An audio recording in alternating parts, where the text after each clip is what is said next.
apply for and accept funding from the Northwest Regional Workforce Investment Board for the 2013 Mayor's Summer Youth Employment Program. Funding for this program from the NRWIB will total $87,104.80. Number 21, receive the reports from the Planning Commission and the City Engineer and approve the request for sewer extensions 1 and 3 Scuppel Road lots number F14073 and number F14124, subject to the submission and acceptance of all plans and documents as required by the Engineering Department and the Office of Corporation Counsel.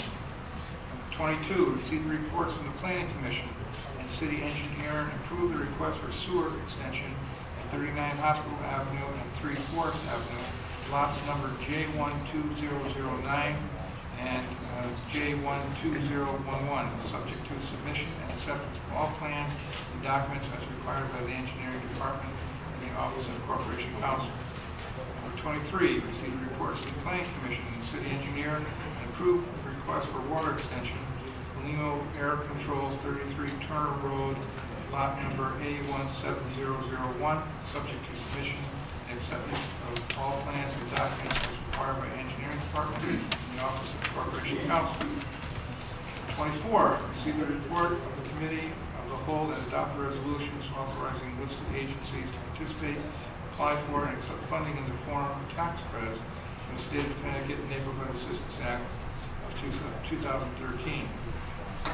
25, receive the report of the Committee of the Whole and adopt the ordinance for the reestablishment of the Stanley Lasker Richter Memorial Park Authority, the Conservation Commission, the Environmental Impact Commission, the Danbury Museum and Historical Society, and the Danbury Main Street Partnership for 5 years through June 30, 2018, and reestablish the Danbury Youth Commission for a period of 2 years through June 30, 2015. Number 26, receive the report of the Committee of the Whole and adopt the amendments to the Danbury Code of Ordinance Section 2-4.2 and 2-4.3 to provide technical adjustments to the voting precincts and voting board description as set forth in the 2012 reapportionment plan. Thank goodness, Your Honor, that is the consent calendar for today. Well done, well done. Any, what's your pleasure, Council? Oh, we're on the consent calendar, right? Okay, what's your pleasure, Council? Can you do that again? I'd like to remove item number 10 from the consent calendar. Item 10, which is the certification of funds for the ferry fund. Any other items that's been removed? So we'll discuss that. Seeing none, then I'll try your minds on the consent calendar. What's your pleasure on the consent calendar, Mr. Knapp? Thank you. I'd like to make a motion that we accept the consent calendar as amended. Motion made, seconded by Mr. Haddad. All those in favor of the consent calendar signify by saying aye. Aye. Opposed signify by saying nay. We'll move on to item 1, please.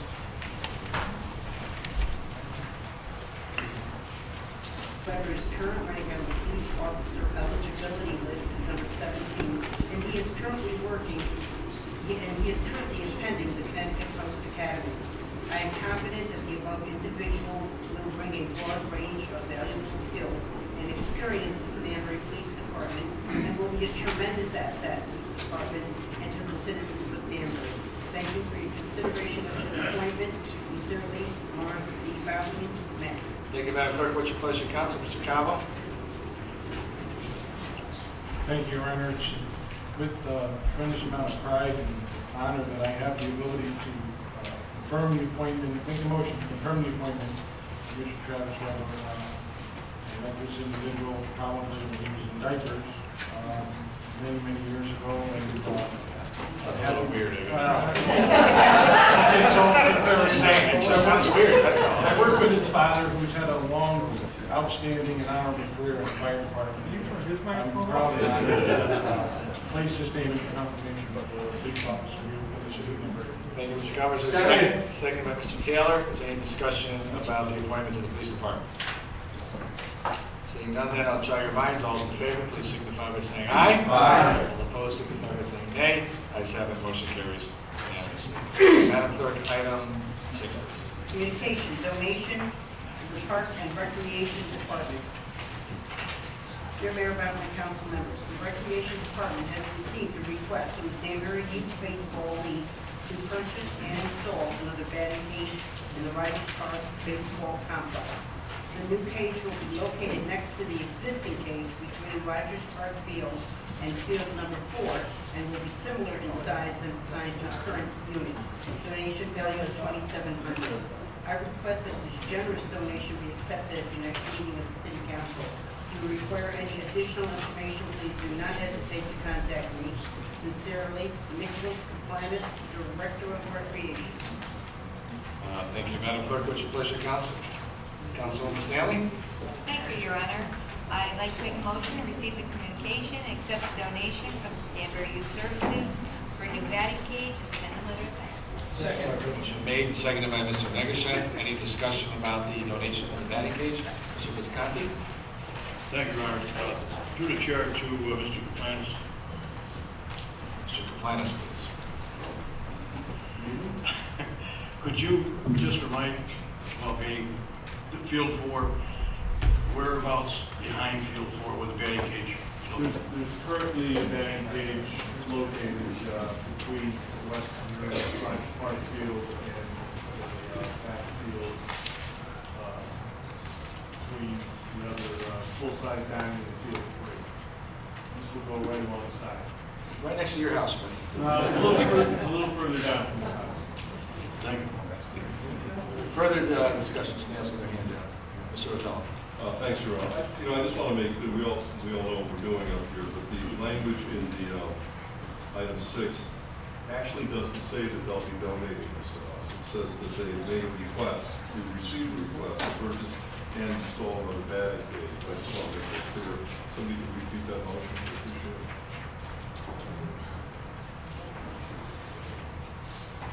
We'll just restate your motion, Mrs. Stanley, would be to accept the donation. I think he's right here to say. That will accept the donation? Yes. Accept the donation from the Danbury Youth Baseball. Danbury Youth to Baseball. purchase and install a batting cage. Just a little short. It'll be clear, I know, for the legislative. Thank you, Mr. O'Donnell. Any other discussion about the batting cage? Seeing none, then I'll try your minds. All in favor, please signify by saying aye. Aye. All opposed, signify by saying nay. Ayes have it, motion carries unanimously. Madam Clerk, item 7, please. Communication donation, Health and Human Service Department for Lake Kenosha. To Mayor Mark Feldman and City Council. The Danbury Garden Club is offering a donation to the Danbury Health Department for subsidizing an environmental day of caring at the Lake Kenosha Park Riparian Buffer Garden. The donation is contingent upon the award of $9,275 grant to the gardening club that will be determined by May 31st. Due to time constraints for getting the project started in June, the garden club is requesting the City Council's acceptance of this donation at this time, so that the project can be commenced in early June. I respectfully request that the council accept the donation of up to $9,275 from the Danbury Garden Club if they are awarded the grant from GE Capital. Respectfully yours, Scott White, Director of Health and Human Services. Thank you, Madam Clerk. What's your pleasure, Council? Councilman Wentworth. Thank you, Your Honor. I move to receive the communication and accept the generous donation from the Danbury Garden Club and send an appropriate letter of thanks. Second. Motion made, seconded by Mr. Negushet. Any discussion about the work on the riparian buffer? Lake Kenosha? Seeing none, then I'll try your minds. All in favor, please signify by saying aye. Aye. All opposed, signify by saying nay. Ayes have it, motion carries unanimously. Madam Clerk, item 9, please. Communication, certification of funds, debris removal. To Mayor Mark Bounty, to the council, from David St. Clair, Director of Finance. The City of Danbury has incurred costs for debris removal associated with the storm that hit the area in October 2012. The Federal Emergency Management Agency, which is FEMA, has declared Hurricane Sandy an emergency, which entitles the city to receive 75% reimbursement of eligible costs. The process of requesting reimbursement from FEMA has begun. However, the city needs to allocate funds to cover the grade removal costs. These funds will be transferred to accounts within the special revenue fund to separately account for costs directly related to this event. I hereby certify the availability of this apportionment from the city's contingency account. The status of the contingency account is as follows. Budgeted amount, $450,524, less previous certifications, $94,170, and less this request of $160,000, there's a balance of $196,354. Please feel free to contact me should you require any additional information. Thank you, Madam Clerk. What's your pleasure? Counsel? Mr. Negusha. Thank you, Your Honor. I'd like to make a motion to receive this communication and approve the allocation of funds to cover the debris removal costs for Hurricane Sandy. Motion's been made and seconded by Mr. Seabury. Discussion under item 9. Mr. Chinese. Thank you, Your Honor. To David Taylor, just so I get a clear understanding of the request. The $160,000, that's 100% of the anticipated cost of Hurricane Sandy, where you're going to receive 75% refund. That's 100% of the debris, estimated debris cost. We're going to get 75% back from the FEMA. Yeah, we expect to get about 75% of that back. Do we know how much it's going to cost for the debris removal or any estimation? About $160,000. Has that begun yet? They're working on it now. Further discussion relating to this item? Seeing none, then I'll try your minds. All in favor, please signify by saying aye. Aye. All opposed, signify by saying nay. Ayes have it, motion carries unanimously. Madam Clerk, item 10 was taken off consent, so please read that. Communication, certification of funds, burial fund. Fairmont Fountain, Council, and David St. Hilaire, Director of Finance. Attached, please find a request from Michelle Capizella, the Library Director, for the purchase of a network infrastructure upgrade. I hereby certify the availability of $25,965 to be appropriated for the Ferrioli Fund for this purchase. The status of the Ferrioli Fund account is as follows. Unappropriated fund balance, $161,805.22. Less this request, $25,965. The balance after appropriations will be $135,840.22. The above appropriation was approved by the Library Board of Directors at its February 14, 2013 meeting.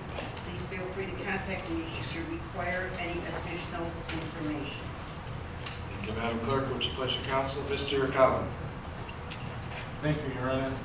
I'd like to make a motion that we receive the communication and authorize the transfer of $25,965 from the Ferrioli Fund as requested by the Library Director and authorized by the Library Board of Directors for the purposes of infrastructure improvements. Thank you, that was seconded by Mr. Negusha. Discussion under this item. Mr. President, we move to Capizella? Michelle?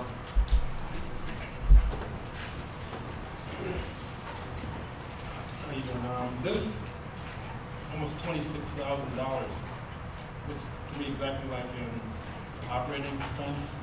What I was trying to get from earlier was to try to tell me the original intent of the fund, because this represents 16% or so of the total balance, and at this rate, that whole thing's going to get used up pretty quick if you keep tapping into it for these types of operation expenses. Well, we haven't used the Ferrioli funds for about 3 years, so this is the first time in 3 years we've used any of the funds. We're very careful with that. But the, the Ferrioli fund. I have the original Ferrioli fund. It was established for the purpose of expanding and enhancing the services, programs, and facilities of the Danbury Public Library beyond those traditionally being be made available for library patrons. And it also shall be used to enhance and elevate the level of existing services and expand into new areas of services and facilities for the benefit of all those who use the library, and should enable the library to remain at the forefront of future developments. So just interrupt here, that, Mr. Perkins, that's just the interest on the loan. That's not the principal. Yeah, that's all. There's over $1 million in that account. Go ahead. So that's what we felt by asking for this money from the board. We felt that that's exactly what it's doing. It's allowing us to remain at the forefront of future developments. Okay, thank you. Call the question? Mr. President? Question.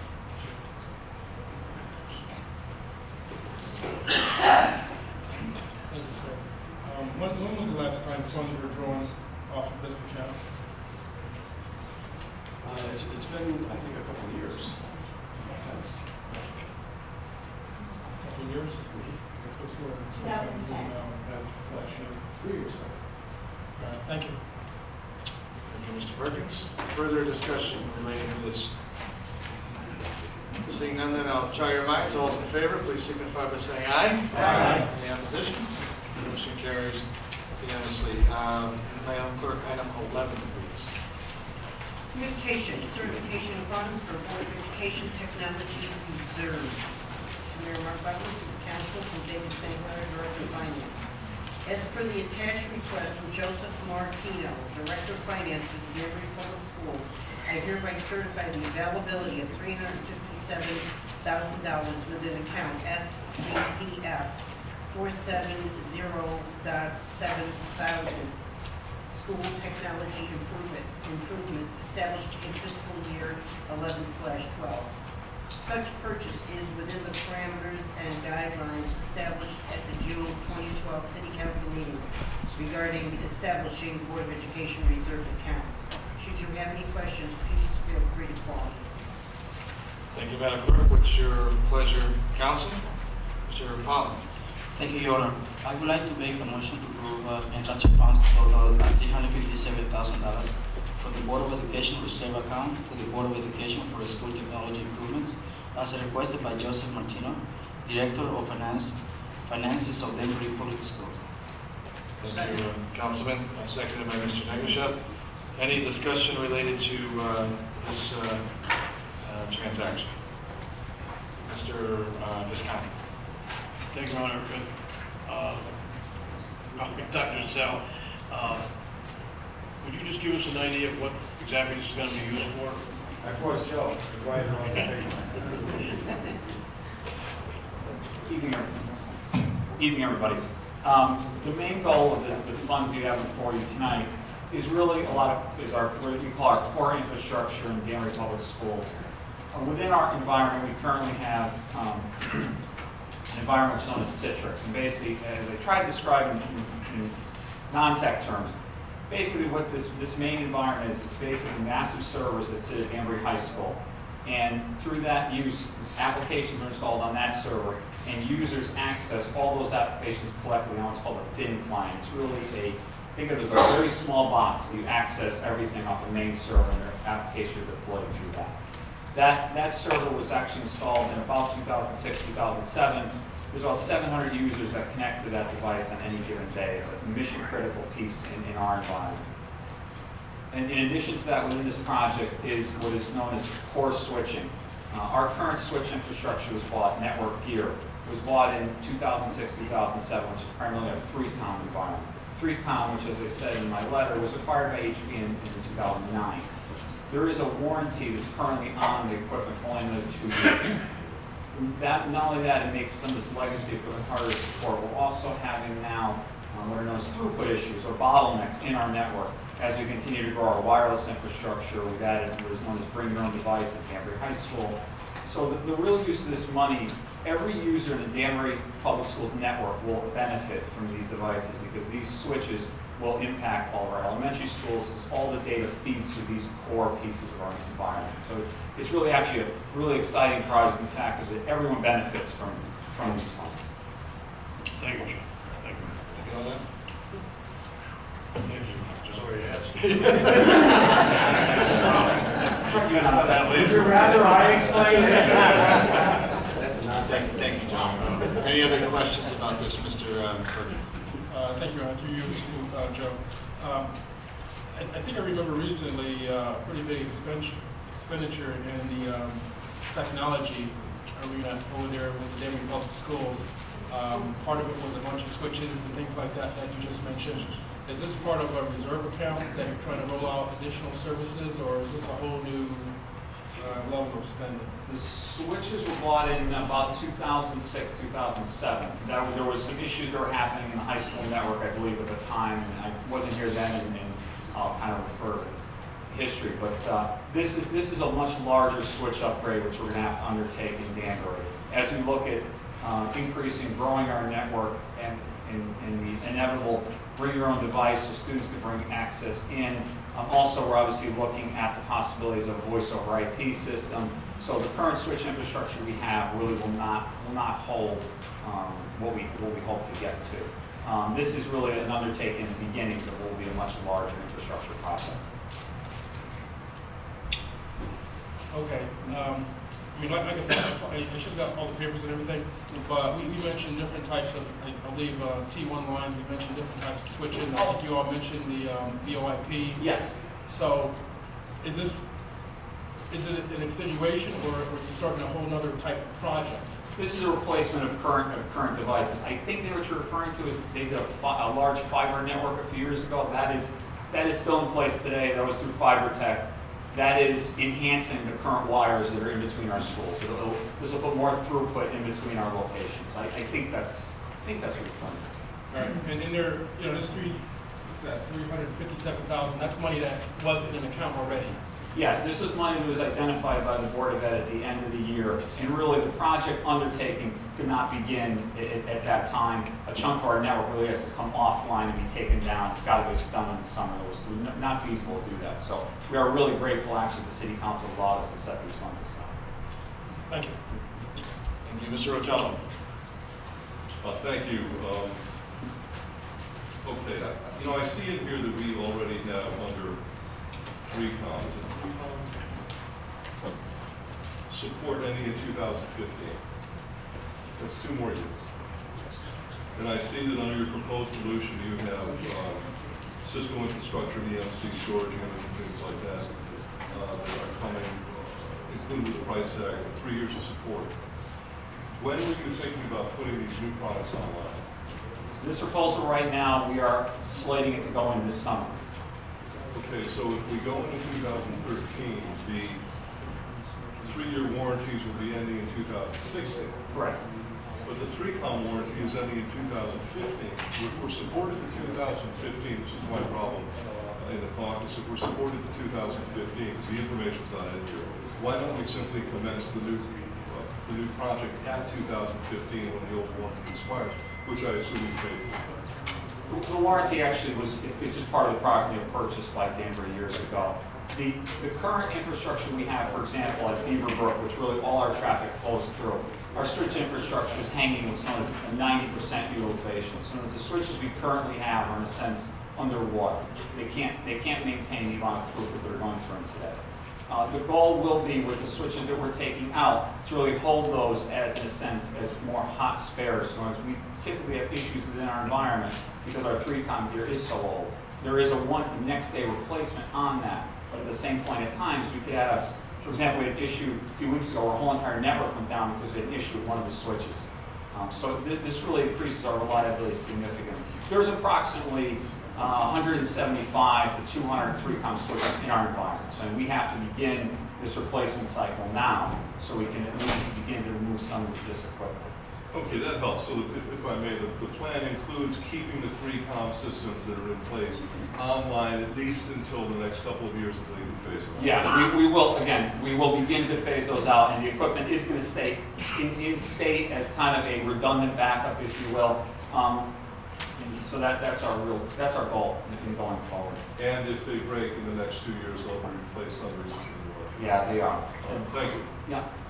Just one other point, too, I want to bring up about the project. This is also, as I said, really a mirrored project what the city did, I believe, Franco, correct me, a year or so ago. So the advantage to us really is this is very light infrastructure between the two of us. So if there was, we could actually be, and vice versa, really what is known as a cold site for either the Board of Ed or the city of Danbury. And I think it really begins that process of bringing this number of systems at least in similarity together. Thank you. Further discussion under this particular issue? Any further discussion under this particular issue? Seeing none, I'll try your minds, and all those in favor, please signify by saying aye. Aye. All opposed, signify by saying nay. Ayes have it, motion carries unanimously. Items 12 and 13 were on consent. Madam Clerk, item 14. Resolution, CPACE funding for city property owners. Hereby about the city council members. The attached resolution empowers the city of Danbury to adopt a new state program called CPACE, which is Commercial Property Assessed Clean Energy, which allows commercial, industrial, and multifamily property owners to receive 100% upfront long-term financing for clean energy upgrades to their properties. CPACE is administered by the Clean Energy Finance and Investment Authority, also known as CEFIA, as part of the state's Energize Connecticut initiative, which is intended to help customers save money and use clean energy. The investment is repaid through a benefit assessment charge on the owner's property bill.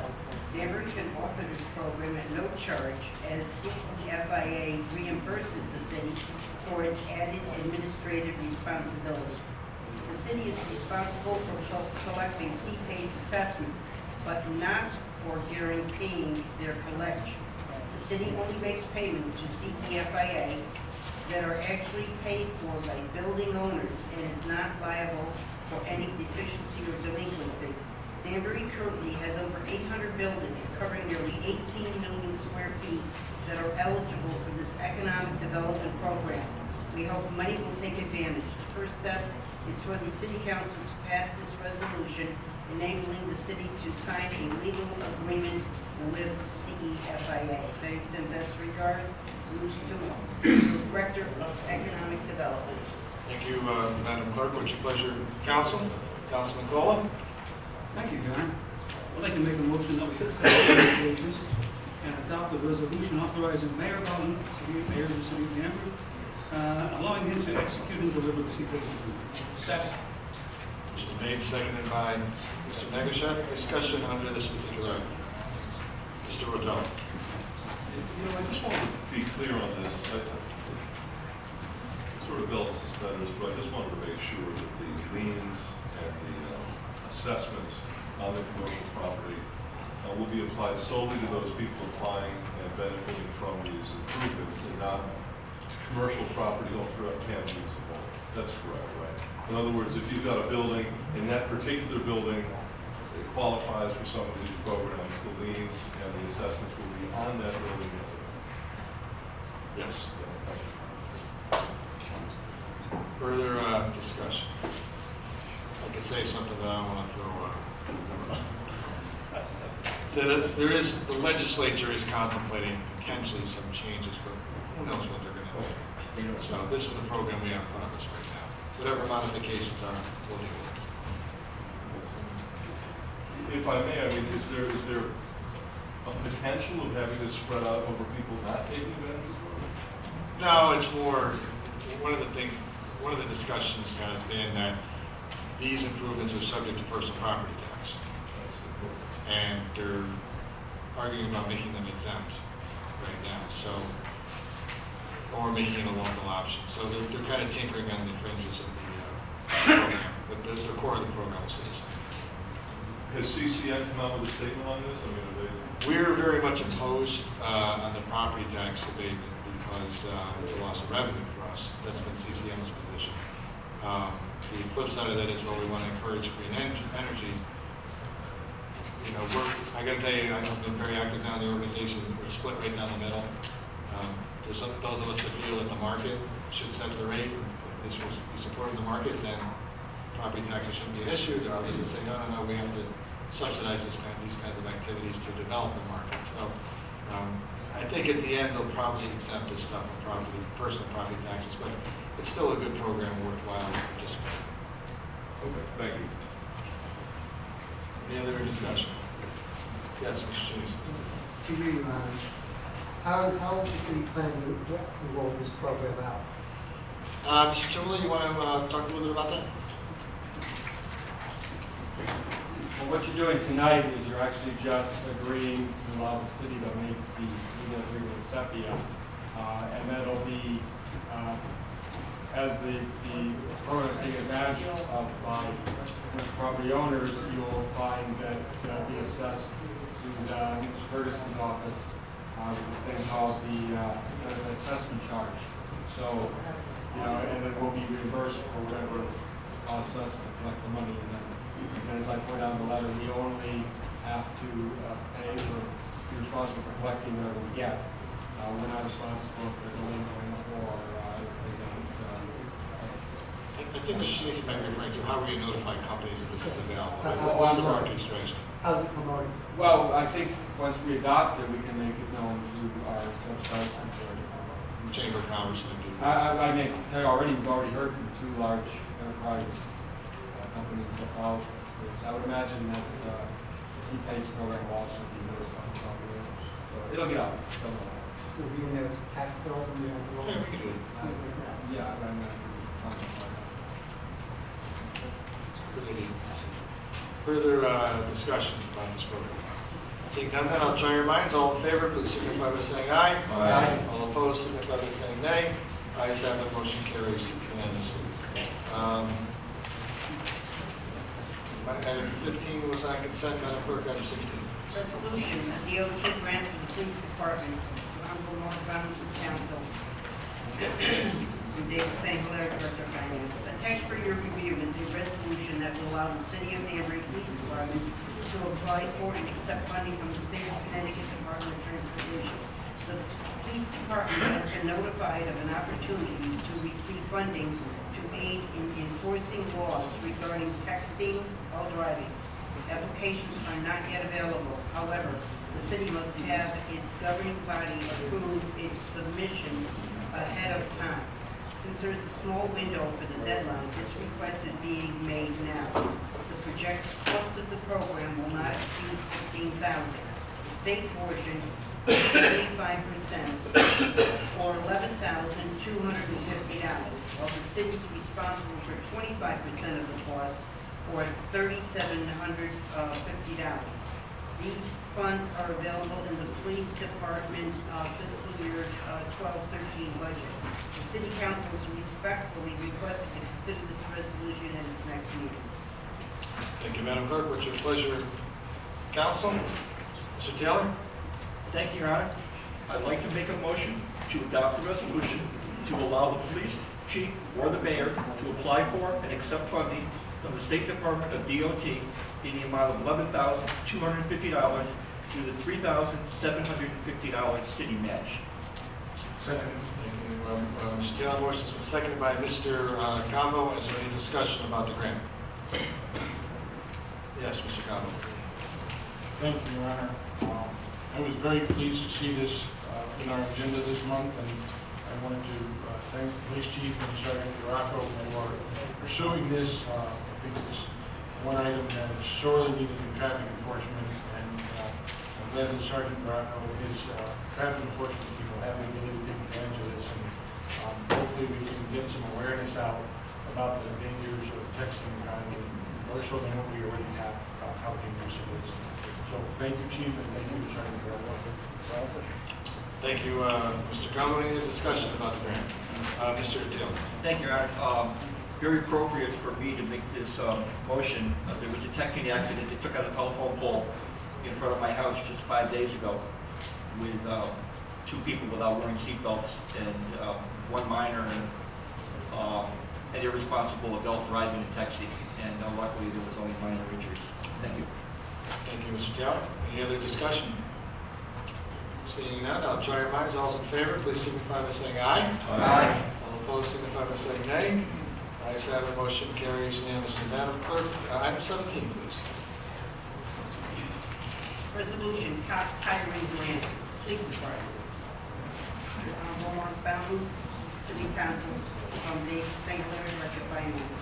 Attached for your review is a resolution that will allow the City of Danbury Police Department to apply for and accept funding for the U.S. Department of Justice Office of Oriented Policy Services, or COPS hiring program.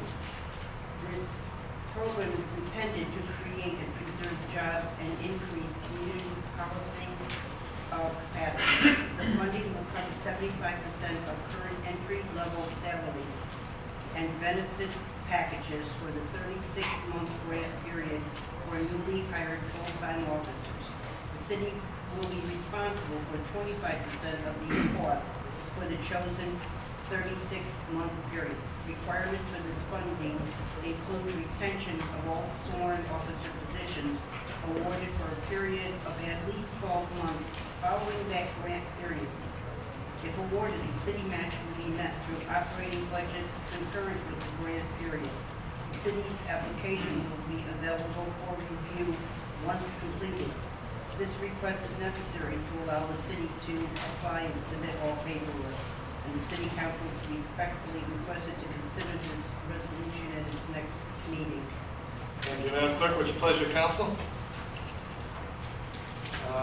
Stay Schultz, on the corner. Thank you, Your Honor.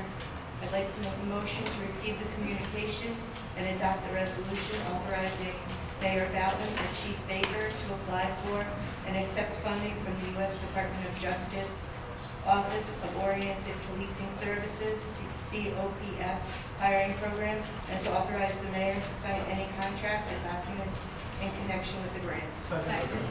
Motion been made and seconded by Mrs. Stanley. Discussion under this particular item. Mr. Visconti. Thank you, Your Honor. This request for the police department, is this similar to what we had for the FD? It is, Mr. Visconti, and I think I actually stood up here and assured you that we would never get the FD grant, and then we went and got the FD grant. So the difference here, though, is we do have a collective bargaining agreement that's in place and reflects, more accurately reflects our ability to pay. And we're not talking about 14 new firefighters. I think the most we would get maybe 3 or 4 police officer positions out of this. Does that seem about right, Chief? Maximum is 5% of your sworn strength, would be 7.5. Maximum. Maximum. Follow. So then, after the 3-year period, we would then take them into the department? We can absorb them, yeah. A little bit different issue we had over at the fire department, but in the past, we've absorbed those officers higher up the company.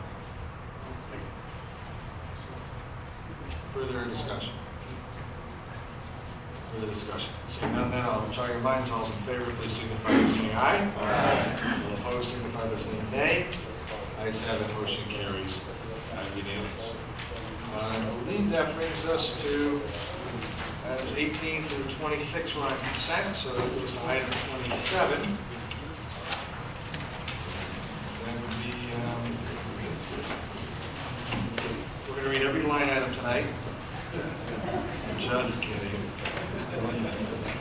We used to do that. We used to do that? Mr. Coppell, Mr. Stanley, right? We used to make Mr. Diorio read every single thing. Okay, this time, what's your pleasure on item 27? Madam Clerk, item 27. Report ordinance and resolution. An ordinance making appropriations for the fiscal year beginning July 1st, 2013 and ending June 20th, 2014, and a resolution levying the property tax for the fiscal year beginning July 1st, 2013 and ending June 30th, 2014. What's your pleasure, council? Mr. Cabo? Thank you, Your Honor. This time we'd like to make a motion that we receive the communication and adopt the ordinances and resolutions in relationship to the budget for the fiscal year 2013-2014, and setting the mill rate as required, including the small salary alterations that happened in general government 1 and general government 2 for elected officials. Second. Motion made and seconded by Mr. Seabury. We'll now move through the individual reports. We'll start with, I believe the first report was General Government 1. It's 27A in your booklet. And Mr. Cabo. Your Honor, at this time, I'd like to make a motion that we waive the reading of the minutes of the report, as all members have copies, and copies are on file in the legislative assistant's office. Motion made and seconded, but going forward, as long as there's no objection, we will waive the reading of the reports. Wait will be required unless somebody does object, no one. So at this time, we're on general government one. Actually, I'll entertain a motion for general government one.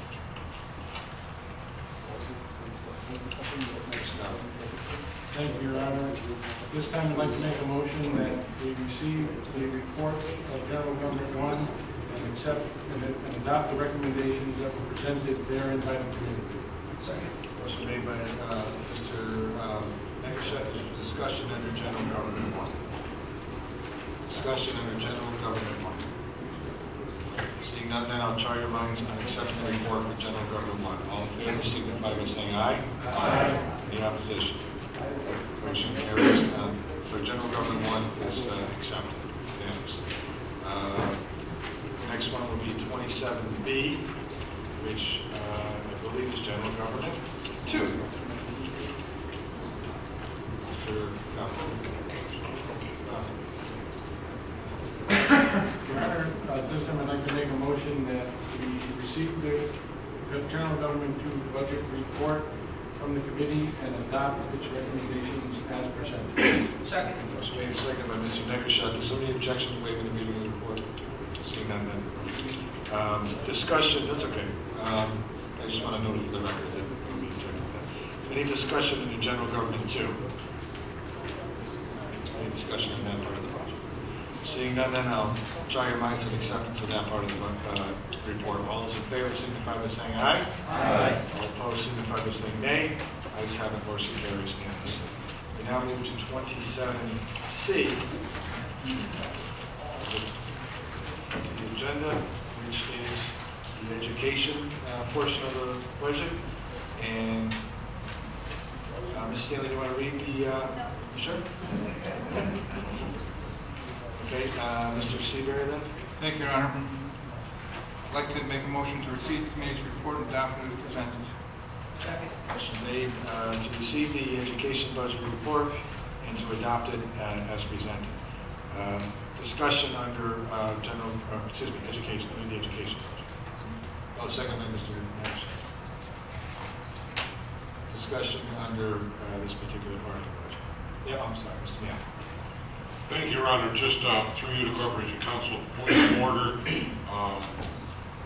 Once the motion that was made is to adopt the budget as presented by the committee, which includes that reduction of $1.2 million to the mayor's budget. If that passes, or if that does not pass, we have to revote, we have to set a new motion to adopt the mayor's budget, or is this just a law? It's assumed in the mayor's budget. If it doesn't pass, the mayor's budget is presumed to be the one that will adopt under Mr. Powell's main motion. Okay, so there will not have to be, so in other words, a no vote means we're not voting, we're not doing the amendment, we're sticking with the mayor's vote. Yes, motion means so. Everybody get that? Well, I just want to make sure that was clear.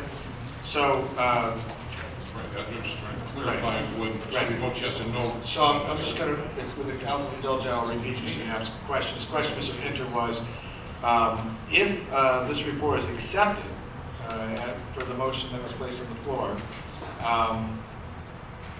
that would amend the budget according to the recommendations of the committee.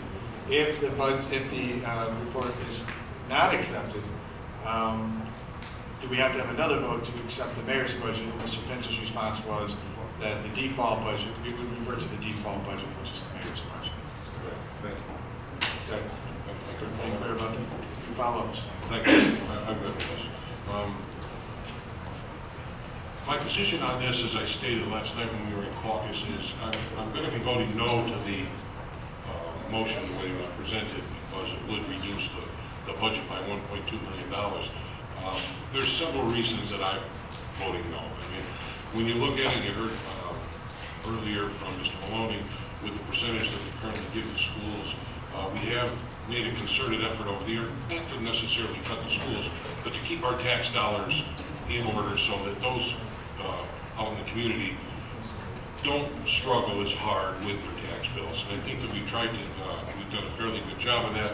And I think that although we were at, I believe, 63% 10 years ago, we're at 52% now, 62, 53.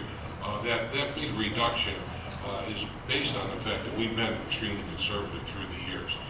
The mayor's proposal of $2.5 million, originally the request I believe was somewhere in the $6 million range. So the mayor's office worked very diligently with the Board of Education to try to come up to what I felt was a fair, what I personally feel is a fair number on both ends, fair for the taxpayers as well as for the Board of Ed, considering the conditions that we have. The conditions being that we all know the tragedy that we went through back in December with Newtown. It's heightened our awareness of security within the schools. And I know in talking, and I just reconfirmed again tonight with the mayor, that him and Dr. Sale had spoken about some of these monies being appropriated for that purposes. I sat on a task force which we, with the school board, parents, and a group to make a recommendation to the Board of Education as to what we're going to be looking for. And I know that these dollars are included in this. So I would hate to see, and it's not that I would feel that the school would be holding us hostage, but I would hate to see any form of cut in the negotiations that have been made, in the strides that have been made by that task force to make our schools a safer place, as well as give the schools the amount of money they need to operate properly, to cover the raises and the payroll changes that are going to occur, as well as the insurance expense that we all know is going through the roof in both the city and the Board of Education. So I'll be voting no to this motion to make the reduction. Look for support in that direction. Thank you. Thank you, Mr. Knapp. Further discussion, Mr. Kern. Thank you, Your Honor. Boy, did we have discussions last night. But I have a real problem with this. But I'm gonna vote no. But I'm voting no reluctantly. That's because I sat in on all the other committee meetings.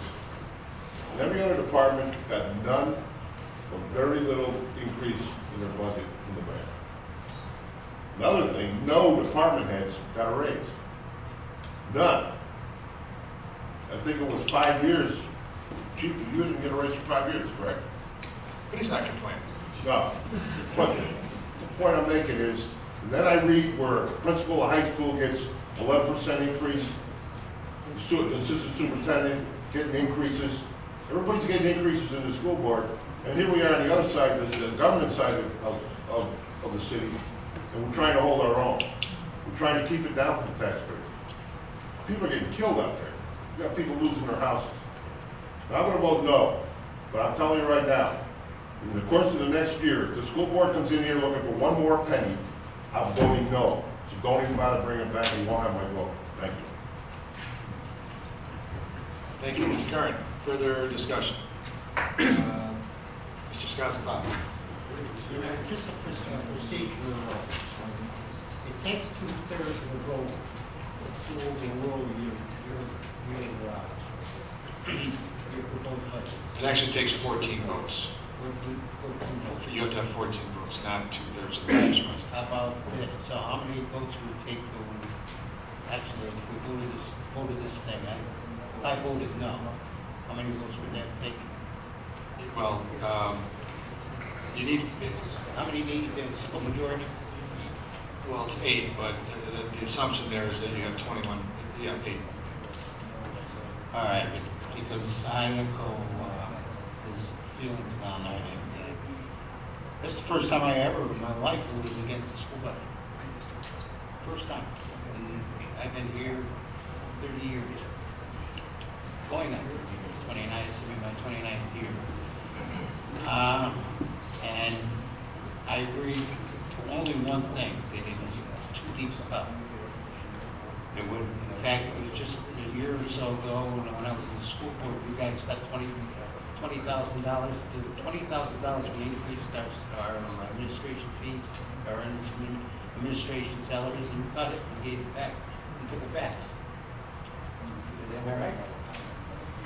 Now, the Board of Education, everybody gets a raise, and nobody in the city saying gets a raise, I agree. It's a little back. I will change my vote, because I never did that. In fact, I don't think I must have been asleep, because I would have No, not you. I've never ever voted against the school budget in my life. In fact, I've been crucified for voting. So I will vote now. Thank you. There's further discussion about this, Mr. Visconti. Thank you. Last 10 years since I've been on the council, I've been honored to serve on the Board of Ed every time the budget came around. This is without a doubt one of the toughest years, probably the toughest year so far. We've had to make a lot of tough decisions on it. I did, after the ad hoc committee, I did support this proposal. However, this country, the city is always looking out for its kids. And I think that's important. I do agree with Councilman Kern. We need to also be taking a look down the road to give our department heads what they deserve also. I looked at the proposal from the Board of Ed after the meeting, studied it, and I really came to the conclusion that with the cut that we had supported at the meeting, it just wasn't going to work out for them. Therefore, I have changed my mind. I am going to support the mayor's proposal for the $2.5 million, and I will be voting no on the amendment. Thank you, on the proposal. Thank you. Further discussion related to this item. Mr. Hammond. Thank you, Your Honor. To the council, the Board of Ed members, and the taxpayers. My committee members and I looked into many different line items from last year to years before that were many questions. We asked some questions on different line items. We got some answers, and some were very vague. One of my biggest problems was with all the line items is we cannot tell what was truly spent on that line item. We do not know. I cannot understand why the Board of Ed does not turn in a spreadsheet on each school separately so that the mayor and the council can see what is spent and where it went. The mayor and the council, once we approve the budget, the money goes to the BOE. They can do what they want with the money and make it around and move it around to any line item that they wish. Please don't get me wrong, that the BOE does a great job each and every year, but we need to look more closely at where the taxpayers' money is being spent. Thank you. Thank you, Mr. Haddad. Further discussion on this issue. Actually, Mr. Weber, your hand was up first. Thank you. Through you, Mr. St. Hilaire. Mr. St. Hilaire, please. David, your recollection the past few years, dollar amount wise, have we ever made and voted on this council for an actual dollar reduction and allocation to the Board of Education in the budget that you can recall? I think there's been lots of discussion about it. I don't recall that's resulted in, after the mayor's budget's been proposed, I don't recall that it's actually resulted in additional action.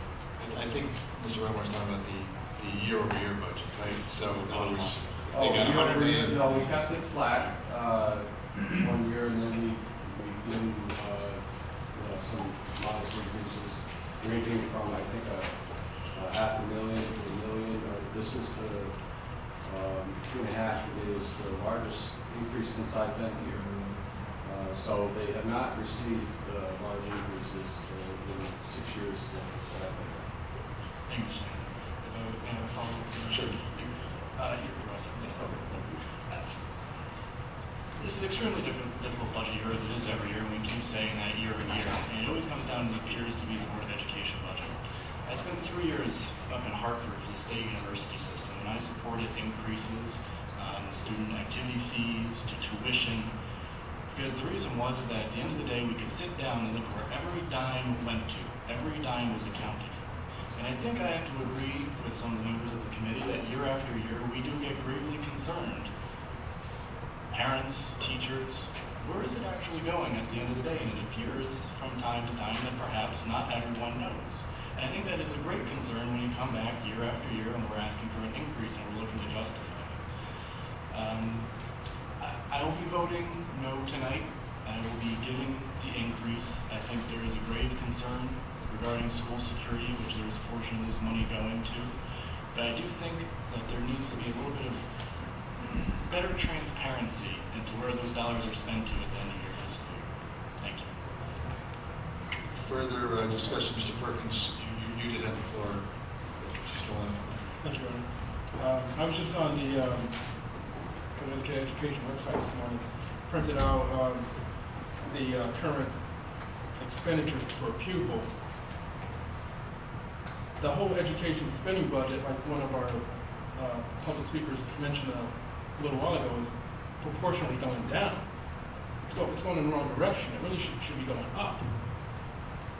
We are, and I think I saw a different number than the budget folks, but we're looking at 162 out of 169 different municipalities. You know, next year will probably be 168 or 169. Now, I know that there are a lot of, concerns about different types of increases, different types of things like that, but, if we're going to fulfill our promises to the younger generation of children coming through, we have to start figuring out how we're going to allocate these resources across the board, fairly and equity. I see firsthand students who aren't college ready all the time. I'm not saying they all come from Danbury, but it's a function of expenditures. I'd like to see the Board of Ed get together and go to some areas, look at best practices, come back and make a case. You're not making a case for all those additional spending dollars. Some what-if scenarios with some outcomes at the end attached to data. I mean, that's what people understand. Just saying you need more money, that's not effective, and that's probably why you're not getting as much as you should. You got to make the case. I just was at a Board of Ed meeting in another municipality. They're figuring out how to spend $5 million from a grant. Instead of running around going after each other politically, get together and form a little subcommittee and start writing some grants. Set the target low. Maybe do 1 or 2 a year. Bring some funds in. Okay? But we can't keep going in this direction. We really need to make this curve start to make an upward slope. All right? I'll be supporting the mayor's budget on this, but I still think that spending for this education system needs to go higher, not lower. Ms. Perkins, Mr. Rotello kind of had the floor before Ms. Tashel to Mr. Shades. Thanks, Your Honor. One thing nobody really talked about this evening is inflation. It's the boogeyman. It's not the 70s or the 80s. We're not looking at 12% or 18%. But we are looking at something at 2%, 2.5%. You borrow some money for a mortgage and pay the bank back with 2% inflation. The next year you're paying it back 98 cents on the dollar. Bank's losing 2 cents on the deal. It's a bank. Who cares? In this issue, the kids are winding up in the short end of the stick. If we don't at least keep up with inflation and under the amended ad hoc committee proposal, we are not keeping up with inflation. We're putting the inflation in half. This year's budget is in real dollars less than last year. It's not a raise. It's less. I'm not comfortable with that for a couple of reasons. The first reason is there are more kids this year in the school system than there were last year. So even if we simply, forget about inflation, if we simply kept up with the kids, the more students who were educated, we wouldn't have to pay much. But let's say that there weren't more kids. Let's say that the 11,500 students this year are the same as last year, whatever the exact figure is. We are still under this proposal giving the education system in Danbury less money than we gave them last year. Yeah, it's more dollars, but in real terms, and that's the only thing that counts for doing this. And then the other thing is, and this is a very sobering statistic, out of 169 cities and towns in Connecticut, I'm not going to say the number out loud where we stand when it comes to supporting education, but it's a shocking number. And that's under the mayor's proposal. And this would move us down even lower. We are in danger of becoming the Mississippi of Connecticut in the amount of funds to be allocated to the school system. I would be voting against this proposal. Thank you.